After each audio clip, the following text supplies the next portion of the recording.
Hem tövendik babda İmam Buxari rahmetullahi aleyh azanның fazileti yoki azan aytishning fazileti haqida to'xtalib, bu 608 numaralı hadis. Bu hadise İmam Buxari rahmetullahi aleyh bizga Abdullah ibn Yusuf hadis so'zlab bergan edi dedi. Bu zat dedi bizga Malik Ebi Zinat'tin, Ebi Zinat A'raj'tin, A'raj Ebi Hureyre radhiyallahu anhu'dan haber bergan bulup, hakikaten Cenab-ı Resulullah sallallahu aleyhi ve sellem mundaq degan edi. Namazga azan aytilgan vaqtida şeytan qıçıp ketadi dedi. Aş bir osrap kaçıdı dedi. Hatta muş azanni anlamaydigan yerchilik kaçıdı bu dedi. Azan ahirlashgan vaqtida bu yana keladi. Andi namazga takbir aytilgan vaqtida azan o'xshash kelin bo'lganligida yani bu yana qochidi dedi. Takbir mi ahirlashgan vaqtida bu yana keladi. Kelib shu odamning yani namoz o'qiyotgan odam bilan o'z nafsi orasida bir xil vasvas paydo qiladi. Yani o'zidan o'zi ichida bir xil bir necha men bilan mo'ngdishadigan bir xiyol gong bir xiyolga vasvasa soladi. Va deydiki mani esingga ol deb o'ylamgan narsalarni esiga soldirdi dedi.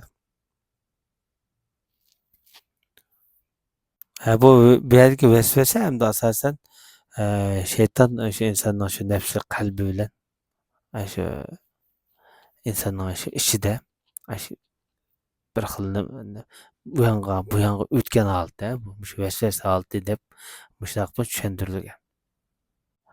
Bu orqali hamda insonning shu namozga yuzlanishini, namozdagi ixlosini to'smoqchi.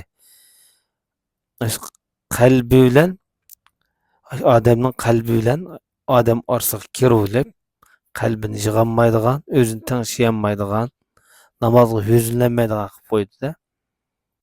Odamning xiyoliga kelmaydigan masalalarni xiyol qildirib o'tdi dedi. Anisini ol, manisini ol deb nurg'un xam xiyollarni qildirib o'tdi.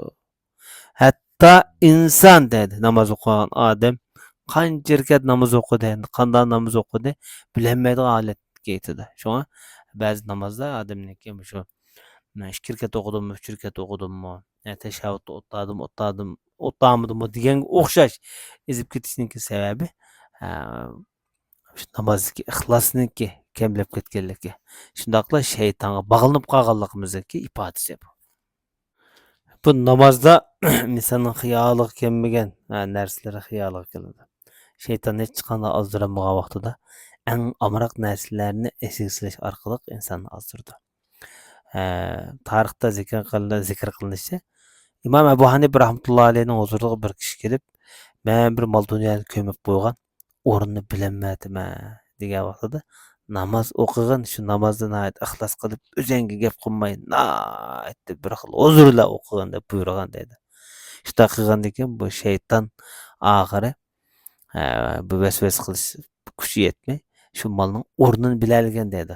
Demak, inson eng amroq narsa orqali shaytonga bo'y egmagan sari shu vasvas xiyollar bilan insonni aldaydi. Yuqorqi endi bu hadislarda azon bilan takbirniki fazilati bilinib turibdi-da. Buni orqali hamda shaytonning Allohning zikridan bo'libmi shu takbir azondan qochadiganligi. Azonniki naqadar bir ulug' zikrlikni hatto shu shaytonni uzatib o'tadiganligini ko'rib turibdi biz. Buni qaragan vaqtida bu shaytonmi ishkavak bir narsaga yeydigan, ichadigan tipdagi maxluq ekanda. Unda bo'lsa buniki o'sroq chiqmaydi. Chunki buning yeydigan, ichadigan bir sharobliq, yemaklik va narsa bo'lg'achqa o'sroq chiqayotgan gap bu yerda. Farishtalar bunga o'xshamaydi masalan. Farishtalar bilan shaytonlarniki farqi. Farishtalar shu ishkavak emas. Uyul bir maxluqda. Ular yemaydi, ichmaydi. Bularning zikri faqat shu, ularning uzuqi. Allohning zikr qilishlar ular uzuqlandi. Kildiganligi, ozdirish uchun. Jim turmaydiganligi bilinib turadi. Qaranglar, azan tugdi, yana kelyapti-da, qalin. Takbir aytib qo'yib, yana qichyapti, yana takbirdan keyin kelyapti. Şeytanın bu insana bo'lgan düşmanligi tufaylidan davomli fursatni topsa insonni ozdirishga tamshilib oxir zodi buni o'sha ibodatdan tez durib ozdirib to'xtaydi ekanda.